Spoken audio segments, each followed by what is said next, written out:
I listened to a lot of music in 2018 and it was full of a lot of terrible stuff. I managed to make a list of my favourite albums of the year, but there was a lot of music that I either didn't devote any review time to or didn't devote a lot of time towards that were among the worst things my ears have listened to in the last couple of years. So for the first time ever, I decided that I should probably do a countdown of what I believe are the top 10 worst albums of 2018.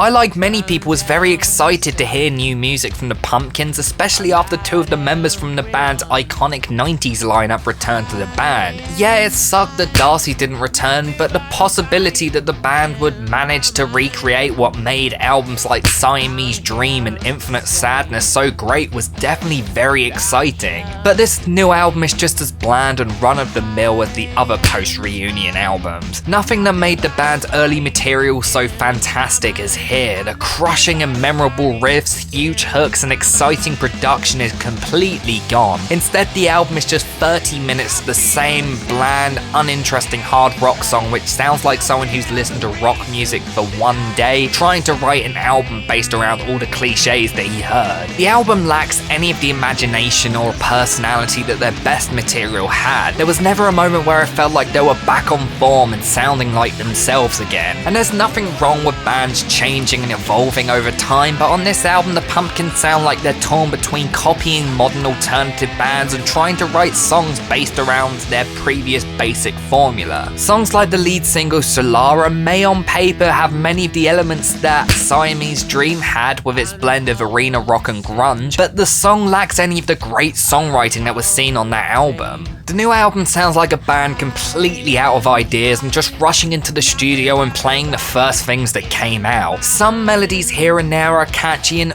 in all fairness, the single Silvery Sometimes is actually a pretty solid song, but it's one of the most limp, uninteresting, and obvious cash grabs that I've heard from a big band like this since probably Blink-182's California. So I realised that in my short review of this album, I never really explained why I didn't like this band. I just threw out a load of explicit language. So I'm going to try and describe them in a completely clean and constructive way. To get Pale Waves, take the 1975, turn the lead singer into a female, make their songwriting somehow even more generic and samey, and dress them up in an outfit that makes them look like they still aren't over their obsession with the Black Parade. Before this album had come out, I heard a lot of really great things about them and heard a lot of people saying they're this great goth pop rock band. So I listened to a couple of the lead singles of the album and instantly hated them. Musically, it's some of the most average and uninteresting indie pop I think I've ever heard, and when I listened to the final album, it was no better. Every single song sounds identical, with its heavy use of synthesizers and guitars that play variations of the exact same riff over and over again without ever really changing or doing anything different. The lyrical content on the album is about as predictable, with every single song being about young love, sung in the most sickly way possible. Lyrically, the album is about as original and poetic as a teenage girl's diary entry about the boy she likes. I compared them to the 1975 a second ago, and I feel like that comparison rings true across the entire record. I was not surprised to hear that the lead vocalist from that band, Matt Healy, co-produced much of the album because it's just as uninteresting and irritating as much of their music. But my biggest issue with the album and the band in general is the lead singer Heather Baron Gracie, who has one of the most grating and irritating voices I've heard from a female indie singer ever. Anyone who's heard the Cranberries song Zombie will remember those voice cracks in the chorus. Yeah, I love that song, but those voice cracks are pretty annoying. Now imagine those cracks in every single line of the song, mixed with some incredibly nasally delivery that sounds like she has the flu. Honestly, when I first briefly heard the album, I thought it would be number one on this list when I finally listened to the whole thing. Somehow 8 albums came out that were way worse. God help me.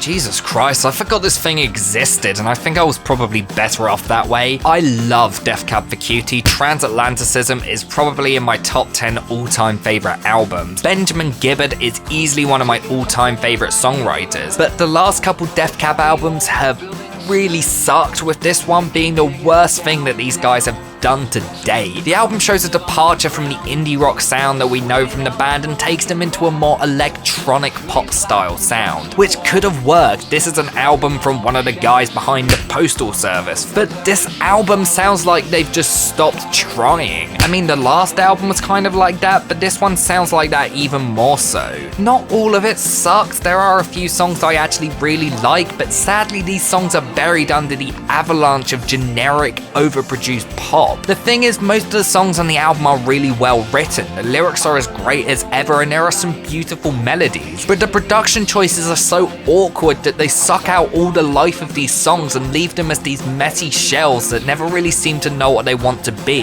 Gibbard's vocals especially get affected really badly, with his over-reliance on auto-tune and vocoder effects throughout, which sound as grating and dated as they do on any other song by someone who uses the same effects. But the fact that they destroy songs that would otherwise be great without them is what makes me hate this album more. Moments like Summer Years have potential to be some of the most beautiful and fantastic songs that the band have done this decade, but Ben sounding like a robot makes them so irritating and hard to listen to. I was hoping that in the context of the album these effects wouldn't sound as bad as they did on the singles, but I could never get past them. Although the production on other instruments is also pretty grating at times, including the warbly piano sound on the final track 60 in Punk, which takes what could have been this really heartbreaking song about losing a hero to alcohol and turns it into this really irritating, hard to listen to song. The album is sprinkled with things that could be and are great, but the odd production choices completely ruin it and make it one of the most grating album experiences I've had this year. It's a shame because apart from Gold Rush, I think every single song on this album could be great if little changes were made, but for now we just gotta live with whatever this is.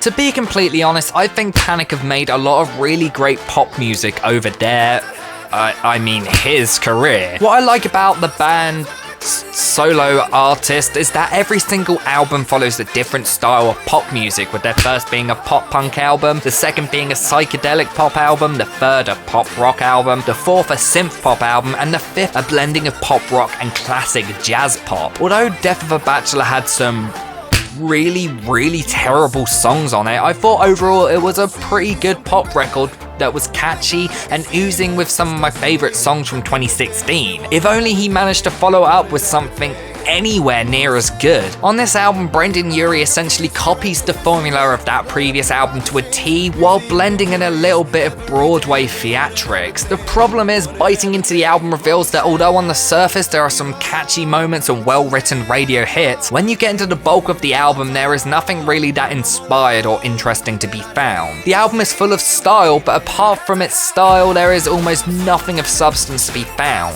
Urie spends the entire album acting super confident in a way that constantly comes off cocky and emotionless. Although songs like Say Amen and High Hopes are infectious earworms that understandably became the band's most successful songs to date, apart from this the album feels like it's constantly running around in a circle, directionless like a headless chicken. Apart from these two songs, the album feels like nothing but filler, but not just any filler, pop album filler, where the songs blend together and sound like they were written in 10 minutes. Although Urie is of course an incredible vocalist, there are some vocal decisions he makes throughout the album that do not pan out in the slightest. For example, the chorus to Dying in LA. When you're dying in LA. And lyrically the album is all over the place, with the opening track being possibly the worst written song the band have done to date. The brash confidence on the album is constantly irritating and comes off super egotistical, something that ruined the album completely and led me to only being able to listen to it a handful of times. But to be fair, I don't think this album really has a lot to offer regardless, so probably isn't worth listening to more than once or twice.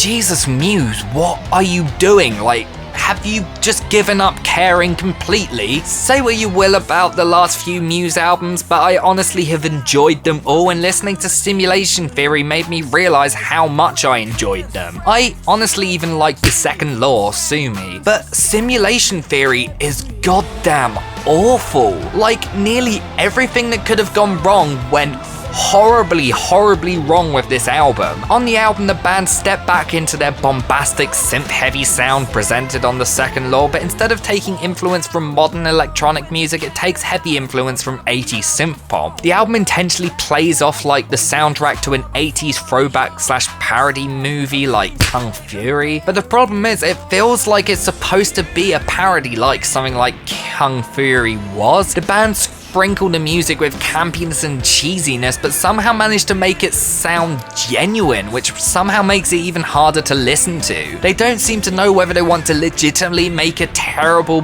80s album, or whether they want to make fun of this style of music, and it leads to one of the most confusing musical experiences I've had all year. The band have always embraced campiness, but because of the incredible riffs, impressive vocals and great instrumentation in general, it always managed to work well. But this album lacks all of that, so it just comes off as ridiculously silly. There are some guitar riffs that are good. I like the riff to Thought Contagion and Pressure, but for the most part the guitar work is very basic or non-existent. And Matthew Bellamy's vocals, although range-wise are as impressive as ever, are super annoying on the album because of the way he enunciates certain words, his lyrical choices, and falsetto that sounds surprisingly lifeless.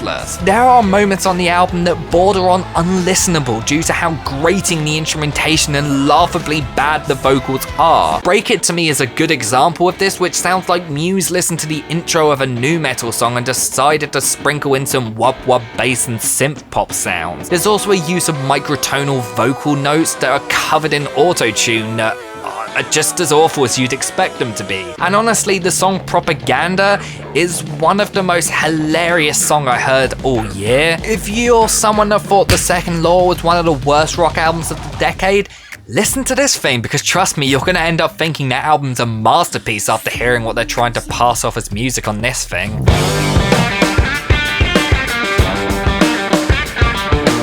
I first heard of this band a couple years ago. I heard people raving about how great they are and how they're reminiscent of a little band from the 70s. I listened to them and was blown away at how similar it was, and when I heard this album I just could not believe how much of a Styx ripoff these guys are. Like, you might as well be listening to a Styx cover band because this is exactly the same. In all seriousness, I hate Greta Van Fleet. There's no denying that they're talented, they all can play their instruments well, and the lead singer's Robert Plant impression is pretty spot on and is kind of impressive. But these guys lack all originality to the point where they've had to completely copy another band's identity bit by bit. Taking influence from another band is one thing, but completely replicating a band to the point where every single band member is copying a member from the other band's distinct style feels lazy and cheap to the point where, as a songwriter myself, I am offended by it. Any ounce of originality or uniqueness that the band could have had is non-existent, as they do everything they can to sound like Led Zeppelin.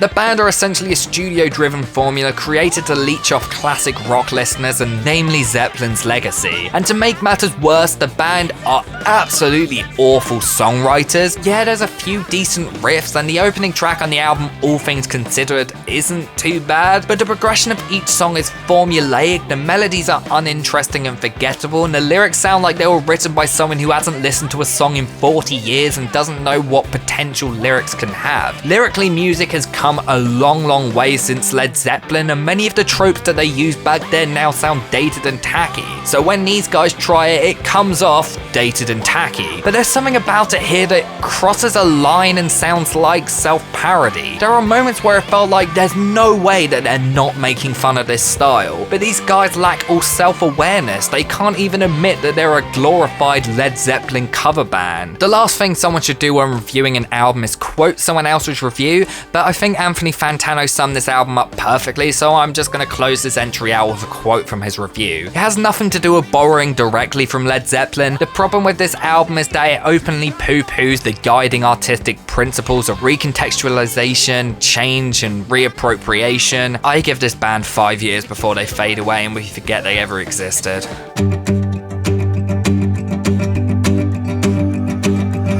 Oh yeah, there was a new Mumford & Sons album this year. I completely forgot that happened. I previously enjoyed these guys' music, but I was completely baffled by Delta. I was going to do a review when it first came out, but I felt I needed some space away from it before writing it, and it turned out that was a bad idea because within a week I literally forgot the entire album. The album is their first since 2015's Wilder Mind, an album that took the band away from the folk rock and Americana sound of the first two albums and drifted more into Coldplay-esque indie rock. Although that album was a little messy, there were a lot of really good songs on there. However, when we get to this new album, I cannot say that at all. The band kind of blend a little bit of the sound of their early stuff with the more straightforward mainstream rock of their previous release, and then sprinkled in some electronica and jazz influences as well. And from the amount of influences and sounds they infused into the new album, you'd think it'd lead to something interesting, but instead it led to somehow one of the most bloated, boring and forgettable albums I've heard this decade. On the album, Marcus Mumford deals with some of the band's most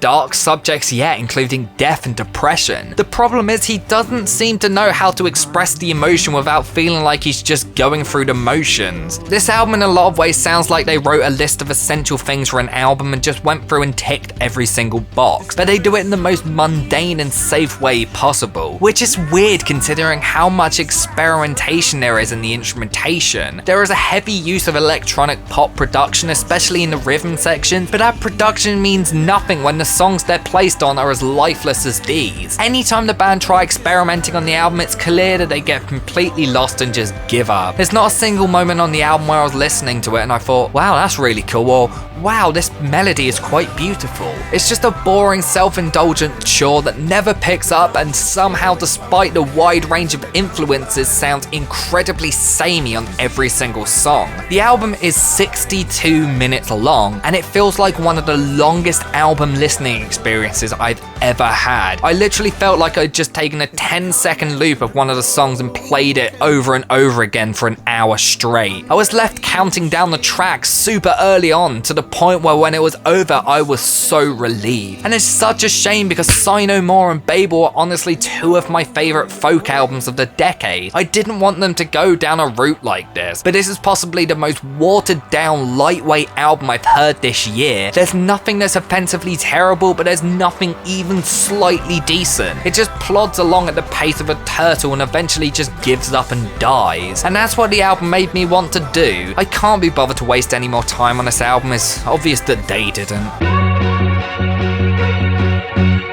Yes, there were two albums worse than Mania this year. I'm as shocked as you probably are. Mania is a culmination of everything that makes modern day Fall Out Boy so terrible. It's full of some of the laziest, most shoddily written music to come from anyone this year. Many of the songs such as Champion and The Last of the Real Ones follow their recent stadium pop formula of making music that could easily play at every single sporting event in the world, and apart from the latter of the two, which is honestly not as bad as I thought it was on initial listening, these songs are completely disingenuous and sound like the band are bored of the formula. But as well as this, the band spend much of the album dicking around with some of the biggest pop music trends without ever thinking about whether or not it will actually work. Songs like Hold Me Tight or Don't that bring in elements of tropical house, or songs like Young and Menace, which I still don't really know what that takes influence in, sound incredibly confused and lack any of the bite that even some of the worst songs on their last two records had. The production on the album is all over the place, and although it's obvious a lot of talent went into it, it sounds so glossy that it's like 6 producers made a beat to the song and they just combined everything together despite the fact that they don't gel at all. Lyrically, the album is almost a joke. In every single song there is at least 1 or 2 lines that make me almost cry with laughter. The fact that the album was postponed and is lyrically and musically still so bad is baffling to me because there's so many things on the album that could have at least been slightly mediocre if it was worked on for like 5 more minutes. And that brings me to one of the worst things about this album: Patrick Stump's vocals. Patrick Stump is a great vocalist, I'm not denying that, but his vocals on this album are almost unlistenable. He's completely out of time and tune, and he showers his voice in effects,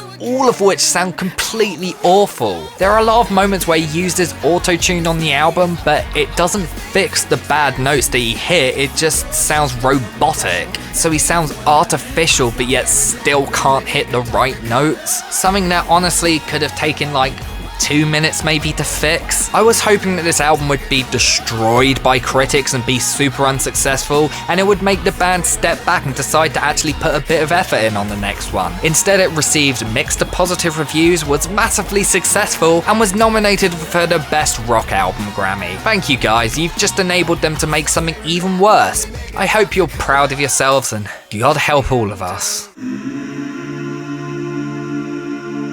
I haven't listened to an Imagine Dragons album since their very first one, because why on earth would I? But I was intrigued by this album after I saw it getting even more hate than their last album did, despite the fact I hadn't heard any singles from it anywhere. I still hear Thunder at least once a week, but I have yet to hear any song from this album outside of when I listen to it by choice, which is most likely because that last album came out only a year ago, so we've not had much time to recover from it. Also, this album is horrendous. Much of the album is exactly what you'd expect from the band. That huge stomping stadium sound with heavy use of pop production and strained effect-heavy vocals that sound incredibly artificial. But the band also decides to run around different genres and try them out like a little kid at a buffet who wants to try all this exciting new food he's never had before. But the album ends up basically being the vomit that little kid threw up after eating too much. The album is incredibly repetitive, full of production that is frankly embarrassingly bad for a major label release, and a wide variety of sounds that are super unstructured and messy. Although it's nice to see the band trying out different styles, they don't work because it's obvious that not only do the band not know what they're doing, but they can't be bothered to work hard to create something fitting of its respective genre. The song Digital is a drum and bass inspired song that is incredibly irritating and full of some of the worst production I've heard on a song this year. West Coast sounds like a terrible Mumford & Sons song with one of the most repetitive and annoying choruses on the album. Bullet in a Gun sounds like they're trying to make an electronic Kings of Leon song, which is about as terrible as you might expect it would be. It has this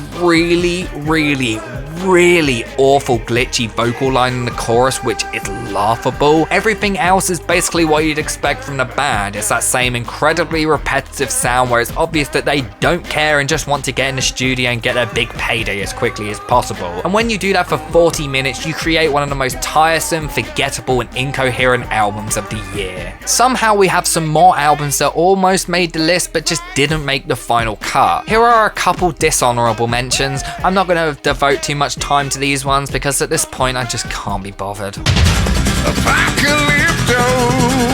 Look, I'm happy Tenacious D are back, but this new project just isn't good. I don't find the cartoon very funny, so I was never going to enjoy the album, which is just a collection of audio clips from that show spliced together with some of the worst songs that the band have done to date. Seriously, you guys can do way better than this.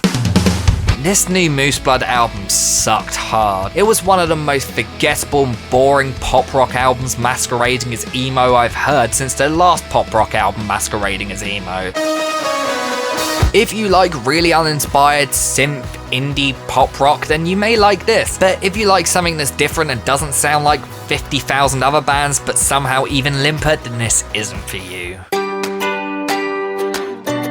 I love Frank Turner, and when I first heard this album I honestly didn't mind it, but I couldn't have turned on this thing quicker if it told me it murdered my family and burned my house down. It's a terrible foray into pop rock which can never work out if it wants to be this grand political statement or just a catchy, fun, happy time.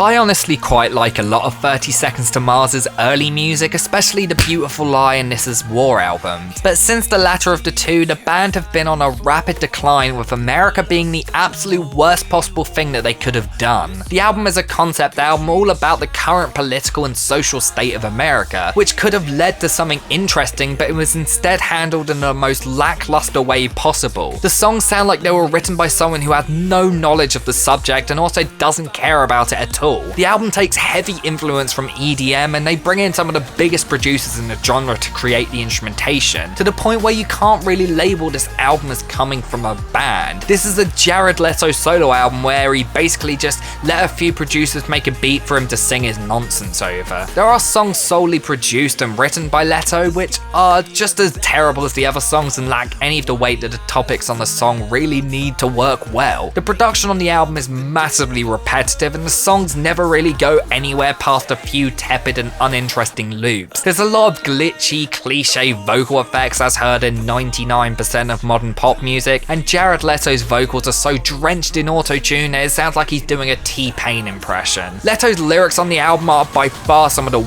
worst lyrics he's ever done. His constant political references are super on the nose and blatant to the point where it sounds like he's almost making fun of himself. The band have always had a fair bit of ego when it comes to their music, which I think is a large reason why people didn't like them. But I felt like they at least tried to justify their ego slightly previously, like they actually did put some effort in. But on this album it feels like they put in no effort and just expected everyone to fall in love with it. But it's so obvious that no effort has been put into this album. It's a boring, overly long mess that is an absolute chore to sit through. Getting through the album without falling asleep is a huge feat because this album is 42 minutes of basically nothing. When it's over you completely forget what you've listened to, and when you listen to it you're begging for it to end. I don't think I've ever heard an album that succeeds at simultaneously being absolutely terrible and also so uninteresting that you completely forget even the worst parts of the album within 2 minutes of it finishing. In fact, I completely forgot the album existed and wish I never remembered it, because it's by far the worst album